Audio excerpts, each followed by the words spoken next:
Bueno, buenas tardes a todos, un saludito, mi nombre es Carlos Miguel Díaz para Homefield Hunter y muy contento de nuevo de estar aquí con ustedes hoy viernes.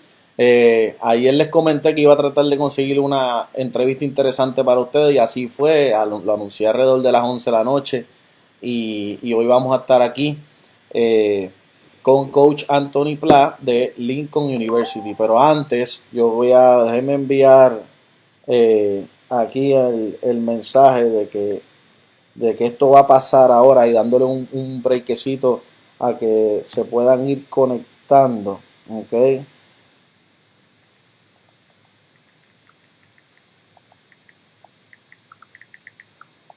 Seguimos aquí, Coach Anthony Pla nos va a estar hablando sobre Lincoln University, donde es una universidad donde yo he tenido varios atletas. Y ha sido una muy buena oportunidad para ellos. Déjenme aquí poner el mensaje. Ok, perfecto. Ya tenemos 7 personas conectadas rápidamente, así que vamos a empezar. Coach Pla, how are you? I'm here with you. I'm well. I'm well, Carlos. How are you? Perfect. I'm good. We are here inside our houses. We are just culminating our second week that we cannot go outside like daily, like the routine. Right. But we are fine. We're doing good things. You have to always try to look the positive side of everything. I know you coaches are very sad because the season ended without notice, very unexpectedly. But in terms of recruiting and looking the good side of it in terms of recruiting, that is the side that I work with daily. Now you have a little bit more time to watch these kids and evaluate kids, possible recruits. So sometimes it's get bad in one side, but it get better in the other. So it's just dealing with it the Right. best Right. we can. It's been tough. It's been tough, but I think with the ability to have social media, the internet, all these different things that we can network with people. It's been okay. It's been we've been able to still recruit and talk to some players and their families and kind of show people around. So it's been hard, but I feel like it's given let's open up our minds a little bit, have an imagination, and get a different way to kind of recruit guys. But it's been tough, but we've been able to make do. Yeah, and baseball is going to come back, and we don't know when, but it's not the end of the world. Sometimes we need to be creative and take the best of each situation. So and baseball Right. baseball is coming back, so we'll be fine. It'll be back. We'll be It will be back. Yeah. Okay, perfect. I want to tell our audience that I have been in contact and being friends with Coach Pla for so many years back, and he has how many years you have been coaching at Lincoln University? I've been a long ride. This was my this was my 12th season. This year that unfortunately got cut short, but this has been my 12th year since I've been here. 12 years, perfect. So yeah, and we have some recruits that have been there, and it have been a really good situation for them. Uh, Lincoln University, in terms of baseball, is an NCAA Division II school, and we talked Hmm. we talked that yesterday that we should not only focus on Division Ones. We should see all the panorama, all the options that are available, because what we do in Home Field Hunter is try to find the right fit for the kid, not only athletically but most important academically.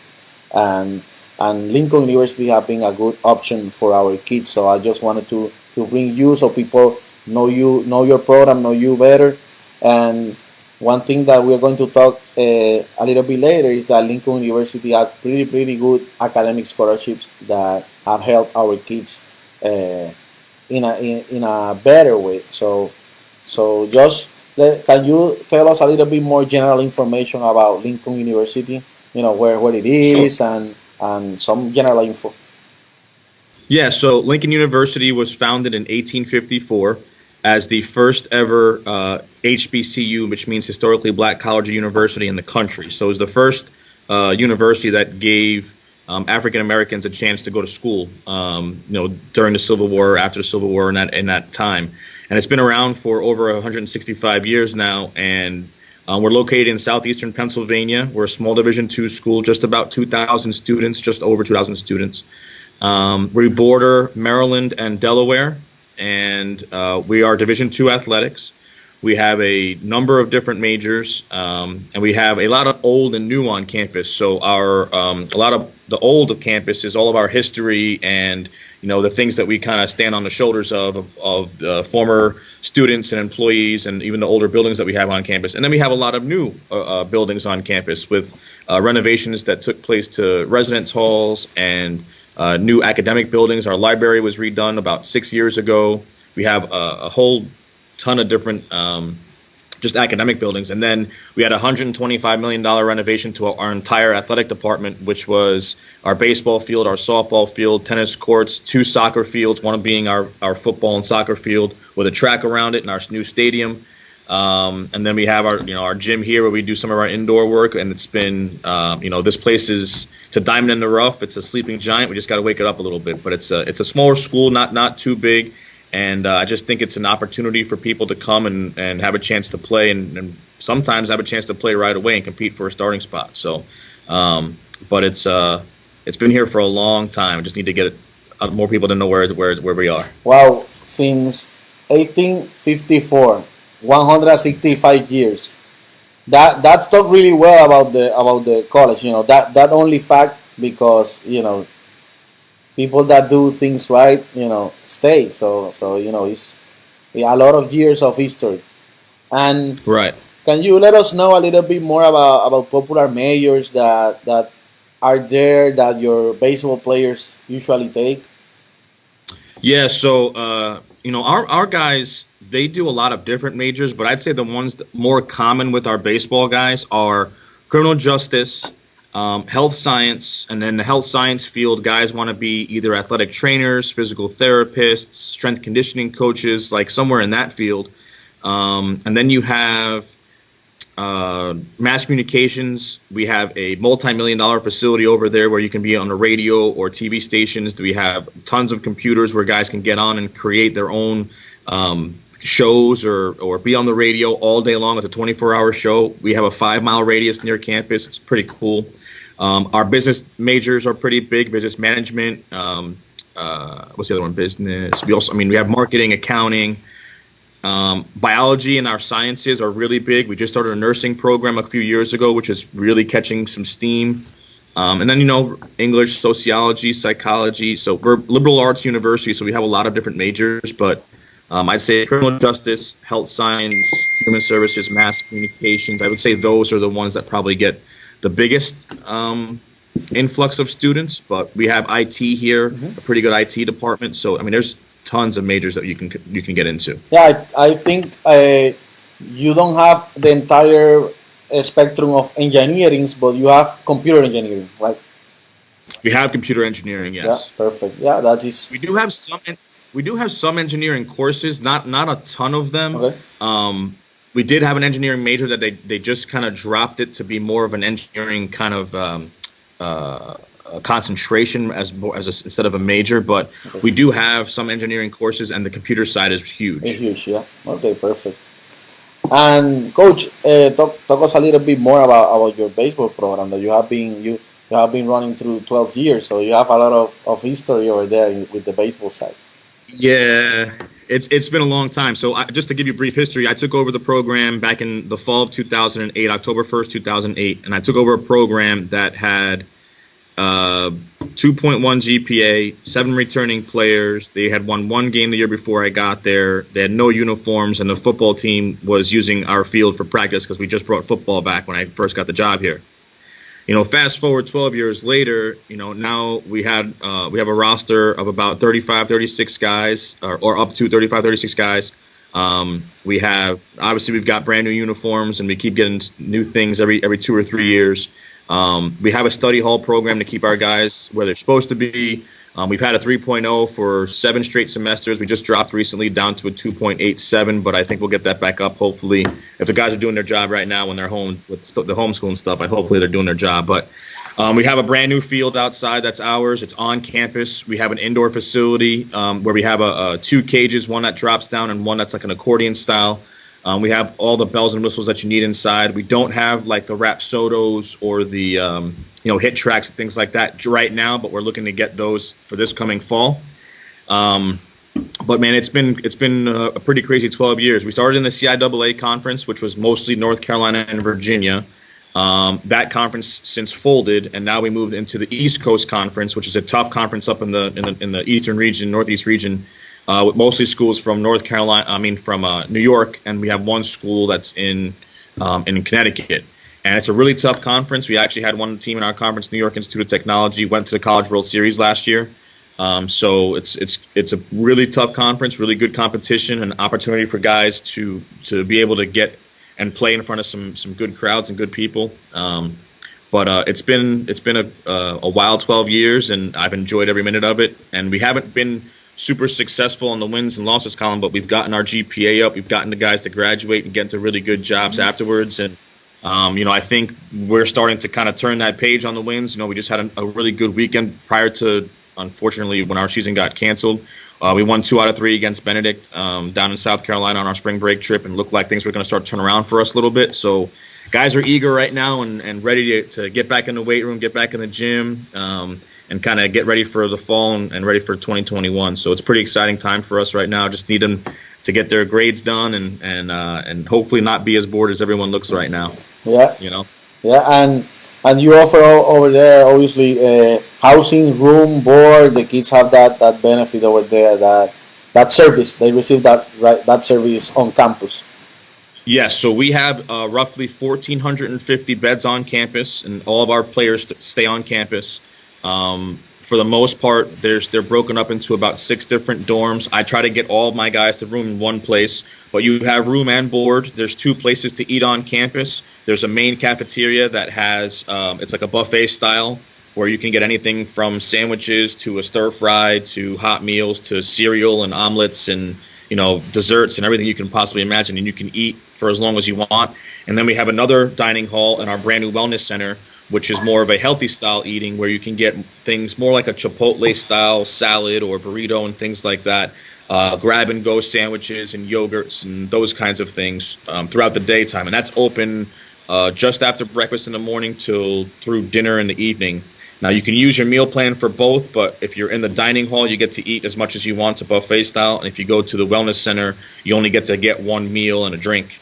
So it's more like a grab-and-go type thing, but try to be a little bit more healthy. There's also a Starbucks if the guys like coffee. There's a Starbucks there, too.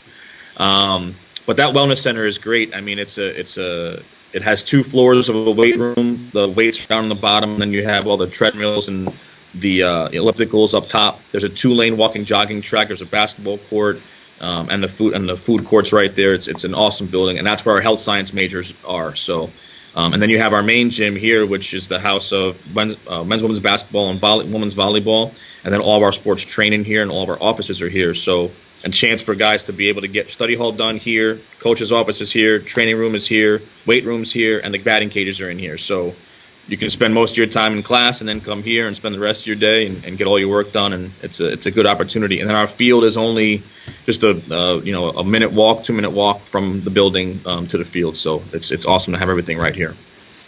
So you bring up the topic about academics a couple times, the team GPA, the importance of the team GPA for you as a coach, also the importance of the study hall. Of going study hall, tutoring if they need it. So please tell us a little bit more from you about the importance also of having those good grades. You talk about the grades over there, but coming from high school with good grades at your university. So for me, the most important reason why you're going to college and going to get this education is the most important thing, which is your education. So for me, your number one priority outside of your family, it needs to be your academics. So I take a lot of pride in our GPA, a lot of pride in our guys that do well academically, and I take a lot of pride in guys that want to come to this university coming in with good grades. So, with that being said, you kind of get the positive side of things where if you do well academically, we're going to be able to give you some academic scholarship dollars on top of that. With that being said, I'll get to that in a moment. But so the most important thing to me is you walking across the stage and graduating, and you can't do that with bad grades. So I take a lot of pride in the recruiting process and explaining to parents and the student athletes themselves that the most important thing to me is your academics. I don't care if you play an inning of baseball. You don't throw a pitch, you don't swing a bat ever. You have to walk across the stage because that's the most important reason why you're coming here. You're investing in your future for 4 years, and you're hoping that these 4 years of investment are going to help you for the next 40 of your life. That's the way that I look at it. That's the way that I teach it. So I'm hoping that people will understand a little bit more that for me it's more about the academics than anything else. And, obviously the baseball part is a bonus, and we get to have a great time doing it because the baseball part's not hard. We learn, we get better, we have fun, we try to win some games. Obviously, we're competitive. I don't like to lose, and I know no one else does. So we're going out there to try to win games. But at the end of the day, we have to win at life. We got to be a better person, better teammate. Hopefully at the same time, we're going to become a better baseball player. But you can't come to college without good grades, and you can't graduate from college without good grades, and you can't get a good job without good grades. So, I take a lot of pride in talking about those things, and I think it's important to understand. Not to mention, if you come in with good grades, and I'll go into it and break it down for you in a second, you can earn academic scholarship dollars. And the way that it works is, last couple of years, but you can earn up to $18,000 out of the total of $30,000 that it costs to go to school here. So you can earn your $18,000 by having over a 3.3 GPA and a 1020 on the SAT, and the ACT, I'm not sure 100%. I think it's a 20. So a 3.3 and a 1020 SAT, or a 20 on the ACT, incoming freshman. There's 3 different scholarships that you can earn. One is up to 10 grand, one's up to 12 grand. I'm sorry, 15,000, and the other one's up to 18,000. So you have the President's Award, 18,000, the Provost Award, which is 15,000, and the Dean's Award, which is 10,000. So that being said, if you come in if you have a 3.3 and a 1020, you're basically saying, I'm paying for my own way to go to school, because then if financial aid kicks in and Coach Pla gives any money, you're going to school for free, basically. So at the end of the day, for me, it's super important, and I think for all schools it's important because it's easier to give out baseball dollars that don't stretch as far to give them their academic money. We have another scholarship. It's called the L3 Scholarship, Liberation Line Leadership Scholarship, and it's only a $5,000 scholarship, but it's based on kind of extracurricular activities. It's not refundable, so you can't get it after your next year. So that's only a one-time thing. But it's for well-rounded students that are coming into the university. So there's also that option. But I really look for guys that have that 3.3 and the 10.20, because for me it makes my minimal dollars go a little bit further. Yep.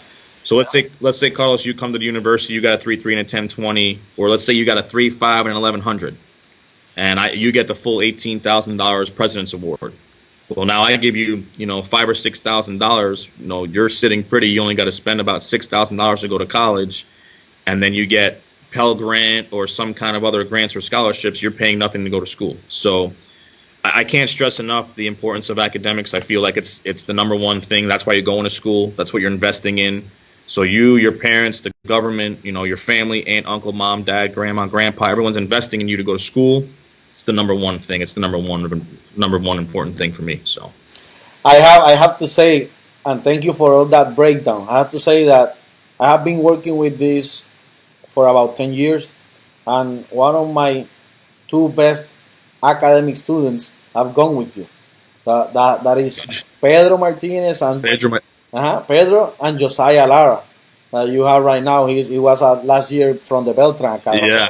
Yeah. I got to tell you, Carlos, so Pedro Martinez came to me 3 years ago as a young freshman. He was a shortstop, moved over to third base this past year, kind of find himself as a person. He's getting $26,000 in academic money because he's such a brilliant young man. He's actually going to graduate early this December, and he's going to start a job. I don't know the name of the job. I apologize to him, but if he's listening. But he's done such a great job getting himself out there, getting an internship, and now he's going to be potentially making $75,000 a year being an actuary. That's what he is. He's going to be an actuary, dealing with numbers and risk management and things like that. So he's a phenomenal kid, and he's done a great job, and I couldn't thank you enough for getting to him. And then bringing Josiah in this past year from the Beltran Academy, coming to us from Florida, another great young man. I think he gets $18,000 in academic scholarship money. Great baseball player, started every game at second base for us this year as a freshman.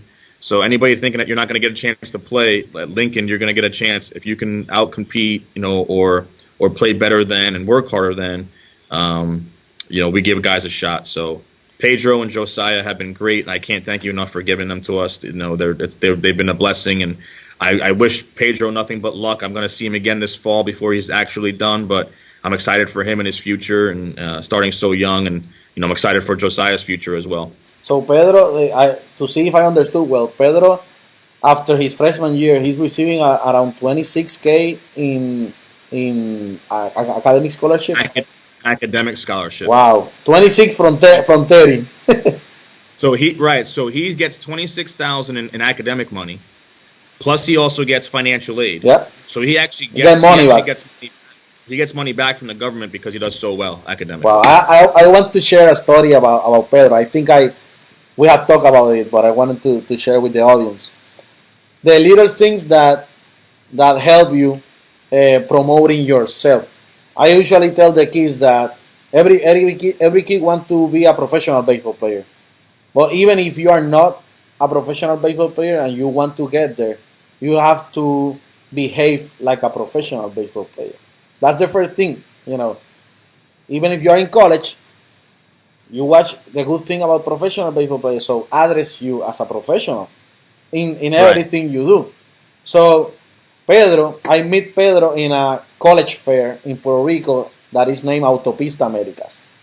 That is a place where more than 75, 80 colleges show up, only the academic counselors to promote their schools. I usually do, because over there I can find clients also that are athletes. So I have my table over there. And I saw Pedro, he came to me dressed with a suit. Yes, that's Pedro. That's Pedro. He came with a suit. And, it's not bad that every young man went over there with a polo shirt, with jeans, with sneakers. That's not bad. That's the normal thing. So what I want to tell the kid about the strategy that Pedro did was to highlight from the crowd. And so he went with a suit, so he was over. So he promoted himself like a professional. And everybody, I still today, I talk to those people that come to Puerto Rico 2 times per year, and everybody remember about Pedro, the guy with the suit, that went over every table. And the thing is that because he's a baseball player, he didn't went to any school that was there. He came to my desk and I promoted you to Lincoln. So I'm very glad about that. So yeah. Well, Pedro, when he in a suit told me that he was a 4.0 GPA and a 1200 plus SAT, I said, wow, this is the perfect scenario. The only thing I need to see is how he plays. Right. And the kid was like 6 foot, 6'2", strong. I said, man, this is translating into perfect. But when I saw him in the field, he was a well above average player. So I said, man, you have a lot of future and a lot of opportunities that are coming to you. And there are a lot of baseball coaches wanted him. But what happened in your school? He got a presidential scholarship that he received everything just for his academics. Right. And your budget was saved in terms of him. You didn't need to invest a lot of baseball money on him, and I'll be honest, attractive.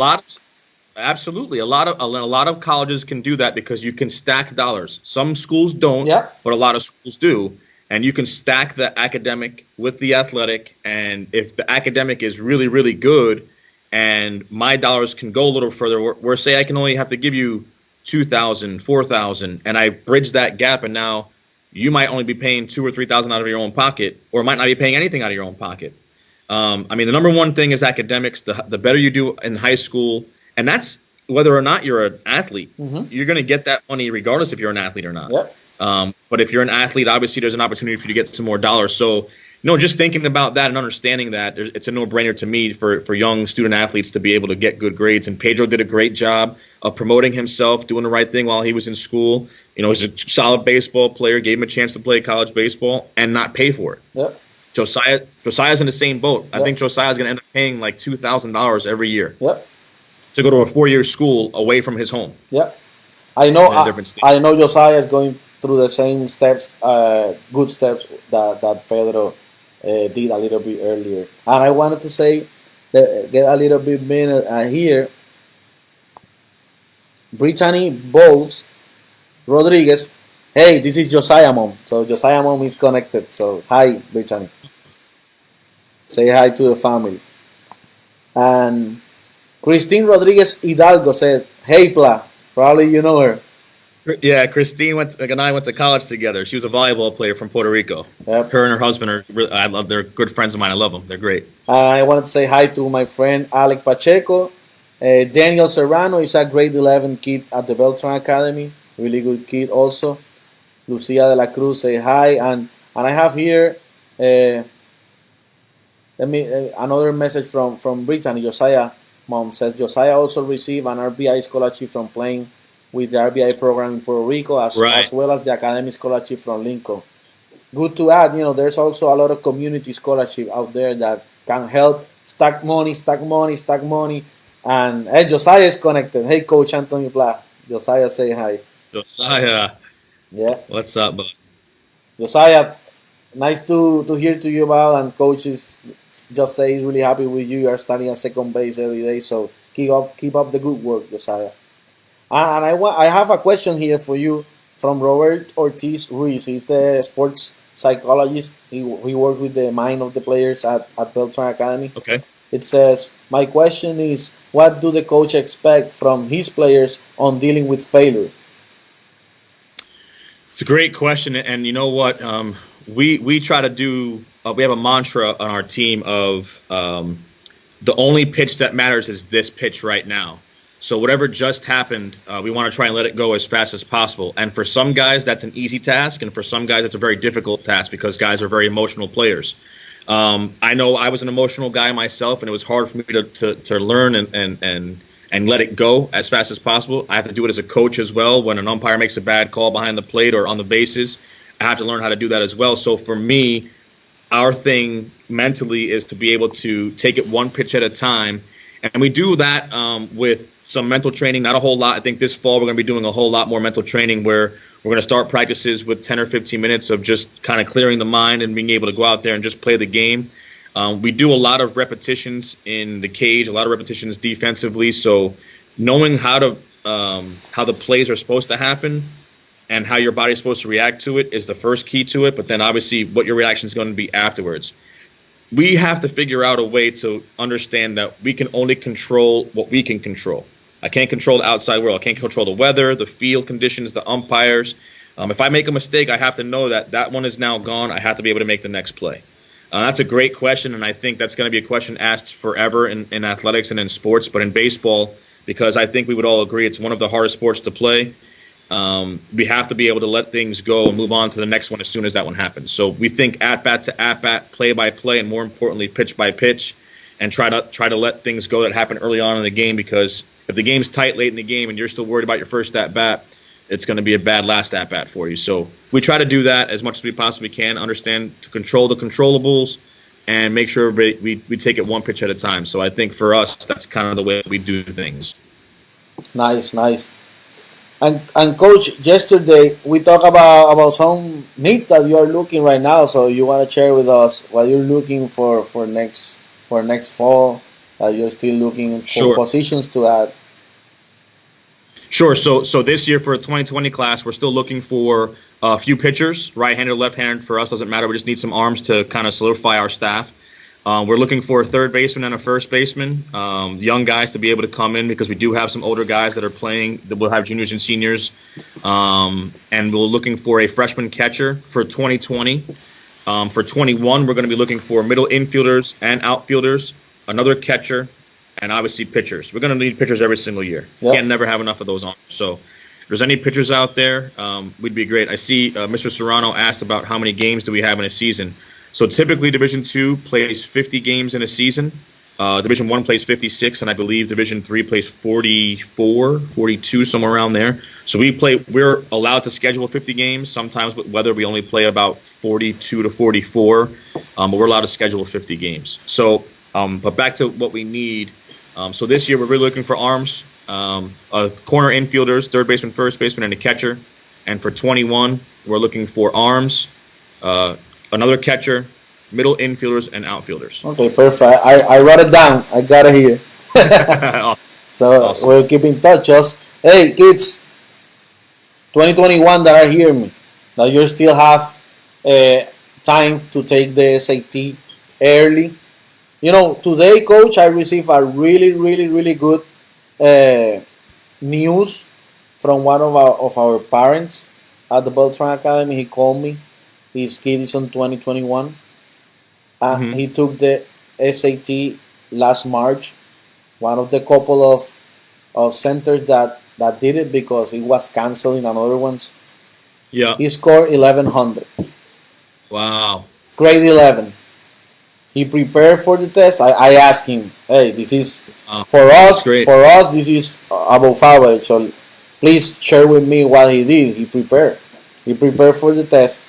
He didn't say like most of my kids sometimes say to me, the first time I just went over there to see how it is. No, to see how it is, you have a lot of internet resources. Even the places that give you reviews, if you go there, they give you a sample test for free, so they have the time to share with you what they offer. So yeah, Right. it's a lot of places where you can go and see what to preview what you're going to get. Not pay $50 just to lose your time, your money, have a score, Yeah. a low score, to then make it happen in the second time. Because sometimes for kids that are seniors, it's sad, but they just went to March to take the SAT, being senior for the first time. It was canceled, and now already May is canceled. So Yeah. so you should never leave the important things to Yeah, to I would the end. say I think that's great that the 1100 as a junior, that's fantastic. I think, some advice to the young players out there is, if you want to play baseball, you practice to get better. You want to be a starter, you practice to get better, and you practice it a lot. You throw a lot, take a lot of ground balls, a lot of fly balls, you swing a lot, learn how to run the bases. You practice a lot. Well, in order to do well academically, you have to practice a lot. I use the terminology, if you want to be a good basketball player and you want to be able to shoot really well, you have to shoot a lot. If you want to be a good hitter, you have to hit a lot. If you want to be a good pitcher, you have to pitch a lot. Well, if you want to be really good at being able to take those exams and doing well, you got to prepare for them. You got to study. You got to work hard for that. So that's great that he got an 1100, and that's unfortunate. I mean, if you can start taking them in your junior year, take them. If you're prepared, you'll do well. If you don't do well, now you have a chance to know where you are, what it was like, and now prepare better for the next one. And we're in a tough situation right now. There's no one in the country that can do any really recruiting and go out there and play. And I mean, you see it on social media a lot. Guys are still outside, but if they're doing what they're supposed to do and they're staying home, this is the best way to talk about it. And I think most coaches would agree that you have to prepare. You have to be able to keep a level head, and most importantly, understand that the earlier that you do something and the more that you're prepared for it, the easier your life's going to be going into your senior year. You don't have to worry about and stress about, where am I going to school next year, because you did your job. Especially if you do, if you're 3.3, 3.5 student, you're doing your job. If you're a 2.5, 2.7 student, it's harder to get into schools. And let's not, nothing. A lot of D1 schools, a 2.5 and a 2.7, you're not getting in. Yep. You're not going to get into those schools. And most D3 schools, you're not getting in. So give yourself a chance. Give yourself a chance, and hopefully the NCAA will do a waiver. We don't know if it'll happen or not, but they'll do a waiver for the individuals with SAT issues right now. But that's going to come in some time. They're coming out with new rules and regulations, and basically daily to let us know where we stand with things and how this whole thing's going to break down. It's our whole country's and the whole world's in disarray. We don't know what's going to happen, but I feel like we're going to get an opportunity in a few weeks here to things will slow down, will calm down. I pray for it every day, and I think we'll get a chance to. But if you're a young student athlete, prepare, get yourself ready for anything that's possible. I mean, if you're home, you can do push-ups and sit-ups, and can still swing if you've got a cage downstairs or something. You can still practice and work on stuff. So I just think it's important to understand. Yeah, I have watched kids. I have received video of kids that are working out on their homes, and that's doable. So you just keep doing it. And from the kid that I just told you about the 1100 SAT, I just told that, hey, when the next time the test is going to be administered, just take it again, because it was a perfect start. And if he stay with that score, he will be fine, but he can be better. So Right. I actually, it was like 2 hours ago, I told him, connect to the chat, to the video streaming that I'm going to have today, because you're going to hear about the perfect example about what your kid can get if he increase a little bit more.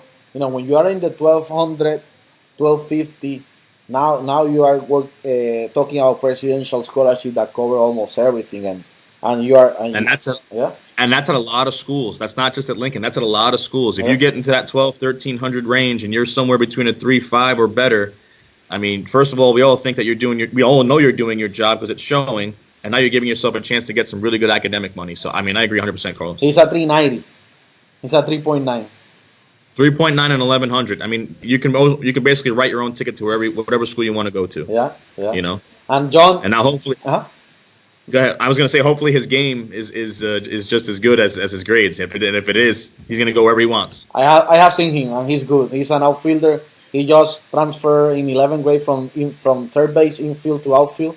Okay. That 9th, 10th grade, usually when transition happens, when you see the kid where he should project better. So he was a Right. corner infielder, third base, but he's really fast. His arm is really good. So right now he's playing outfield, and he's doing great. I have seen him, and not as Pedro Good. when I saw the grades first. No, I see him playing first, and he's good. So he will be fine. It will be fine. I have a lot of 2021s that probably we will talk about soon, because they are really good students. And John asked a question that I think already you addressed about what do you think NCAA, NAIA will do as far as eligibility now that ACT, SAT are canceled for the near future.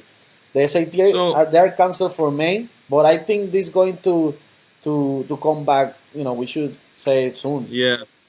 I don't want to speculate too much, but I know that the NCAA is working really hard to answer a lot of these questions. I would think that they may open one up if it's possible to open it up in June or July for kids to take one. But now you're talking about students that class for a few months either, so they may not do so well. So there could be a waiver situation. In all honesty, I don't know, but all I can say is if once we do get back to school for all these young student athletes, take it as soon as you possibly can, just so you know you have it under your belt and practice and get better at it and try and take another one. You can take them as many times as possible. So the only thing you can do is we can hope right now. I'm not sure what they're going to end up doing, but I think they would probably do a waiver thing because March was the last one. Because all schools are in the same boat. Yep. Some students haven't taken SATs yet for admissions purposes alone. So some schools might have to just do a waiver and say, okay, well, if you have a 3.3, we'll let you into school without the SAT or ACT. I'm not sure. I mean, there's going to be something that happens, I know, but we're in a little bit of a sticky situation on both sides of it through the NCAA and the admissions process. So the eligibility center is going to have to come up with something that says maybe there's a blanket waiver for the 2020 students, and then we'll go from there. But I'm not 100% sure. I don't want to speculate too much, but they're doing a great job. They're coming up with new rules and amendments to those rules every day, so they're doing a really good job. Yeah, and 2021s and down the road should not worry, because this is hopefully this is not going to last that long. So it's just the 2020s that are expecting to take it late. That those are the only ones that should have any problem. But I don't think the SAT should be that worry that much about that. And let me see. John says some schools already have waived ACT SAT for admissions, but they say nothing to do with eligibility. Yeah, this is something that we are working, at the moment. This is a thing that is the first time happening in the history. Right. So it's a work in progress for everybody right now. So we're here at Lincoln. We're talking about possibly maybe not worrying about the SAT so much. If they've already applied and taken an SAT and been accepted, fine. But if we have some individuals that are still trying to apply right now where they're not going to be taking the SAT, we might do something here. It's in the works right now and in conversation, but there's nothing set in stone yet. And we're not the only institution, and the NCAA there's 25,000 schools in the NCAA, so it's going to hit everybody, and it's also going to hit the junior college ranks as well, because it's not just the NCAA, but it's going to hit a lot of us in certain situations. So we'll find out when they let us know. In all honesty. Yeah, quick question and last question, because I have, we are dealing with this from every step, every grade. At 4, my daughter need to connect through Zoom to the classmates and the teacher. So okay, I got it. So hey, and I am thanks for all the time that you have spent with us here with valuable information. And this question I have asked to other coaches. No importance if NCAA, junior college. How your seniors? You have returning seniors for that you expect to graduate or move on that are coming back next year? Yeah, so I might be in the best situation out of any college coach in the country. Unfortunately, I have two seniors this year, and one of them is actually going to graduate. So he's going to finish his college career, and we won't be able to give him his senior day. We're going to try and do something for him. Okay. So he's unfortunately going to be done. Great young man, first baseman. I've had him for 5 years. He's a great kid, and we're really going to miss him. Josh Roberson. And then we have another guy who's a senior, Maximino Guadalupe, who is one of our catchers. He'll be able to come back because he has another year left of school after transferring. So he'll be able to come back and play his last year. So we don't really have a lot of 7, 8, 9 guys that have to come back and play. So we're in a really good situation where we don't have to worry about it too much. So I really feel bad for Josh, and I'm obviously happy that Max gets to play his last year. But I think we're in a better situation than most schools because we don't have to worry about it too much. Perfect. So Coach, thank you so much for your time. As I told, this has been valuable information for all the kids and for showing us and expressing us about Lincoln University, giving us good information about the opportunity that Lincoln presents, and let's keep in touch. Now I have your needs, so I hope to find some players that absolutely that are a good fit for you, and Lincoln is a good fit for them. Carlos, I appreciate the time, and I'll end with this. The most important thing for the young student athletes and their parents out there is to understand that academics is your number one priority, but finding the right fit holistically is your goal. It's not about, do I get a chance to play Division I, II, or III, or junior college or NAIA. It's a matter of, am I going to get a chance to play? Can we afford it? Is it a place where I can call myself home for 4 years? Does it have my major? It all has to fit the right way. So, keep that in mind. Always work hard. Keep preparing. Don't let this situation that we're in, worldwide affect you when you're learning and trying to get yourself better. So just keep working hard, guys. It's wise words, Coach, and thank you for your time and everything you have said here. Thank you, Carlos. I appreciate it. We'll talk soon. Perfect. See you. Bye-bye. Take care. Bye. Yep. Aquí teníamos a Coach Anthony Pla de Lincoln University. Espero que hayan podido disfrutar este live, que hablamos muchas cosas bien importantes, bien valiosas para los estudiantes atletas que ¿verdad? Ahora mismo ya sean 2020. Ahí él, como él dijo, todavía está buscando posiciones, tercera, primera, catcher, pitcher, pero como saben, tienen que tener unos SAT scores altos, un buen GPA, porque hay muy buenas becas disponibles, pero también son académicas. y también tiene que, ¿verdad?, poder pasar la admisión de la escuela. Así que estaremos velando esas necesidades, a ver qué podemos nosotros atachar, ¿verdad?, y juntar Lincoln University con algunos de otros estudiantes. Pero, oiga, dele share a este live. Como dije, mucha información importante que no tan solo tiene que ver con Lincoln University, sino sobre el proceso de reclutamiento universitario para atletas, que es lo que nosotros trabajamos. No trabajamos solamente béisbol, él es un coach de béisbol, pero también lo que se dijo pues afecta y impacta también jugadores, atletas de otros deportes, ¿verdad? Tiene que ver con atletas, no con peloteros, no con voleibolistas, no con jugadores de softball, de soccer, tiene que ver con atletas. Así que espero que esta información les haya servido. Denle share, denos like en la página de Homefield Hunter, estamos en Facebook, estamos en Instagram y compartan esto con alguien que le pueda servir. Esto va a estar ahí en nuestras páginas para la posteridad y espero que sigas, poder seguir ayudándole y entrando a sus hogares con información valiosa. Mañana sábado voy a tener 2 invitados a la misma vez, que es un orgullo yo tenerlos, porque son estudiantes con los que yo trabajé hace mucho tiempo. Brian Colón, ustedes han oído de él de seguro de mi boca, clase graduanda 2011. Sí. Eso lo voy a corroborar, creo que es 2011. Sé que es 2011 o 2012, estamos por ahí. Y Juliano Montañez, clase graduanda 2013. Juliano fue un estudiante que trabajé de la Carlos Beltrán Baseball Academy. Brian es un estudiante un poquito más joven de University Gardens High School, que es una escuela pública muy orientada en la parte académica. Brian es ingeniero químico, se graduó de ingeniero químico, jugó 4 años de béisbol y ahora mismo trabaja para el Navy y recientemente se graduó como ingeniero nuclear. Ingeniero químico, ingeniero nuclear. Brian, cada vez que anuncia algo de todas las metas que ha alcanzado, pues me da un orgullo brutal yo poder haber ayudado un granito de arena.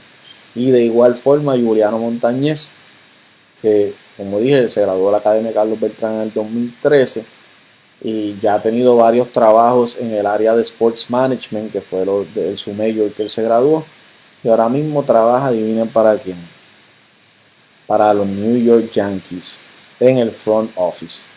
Así que tiene un trabajo administrativo con los Yankees y ellos van a estar hablando sobre su comienzo y cómo han logrado llegar a todas estas metas.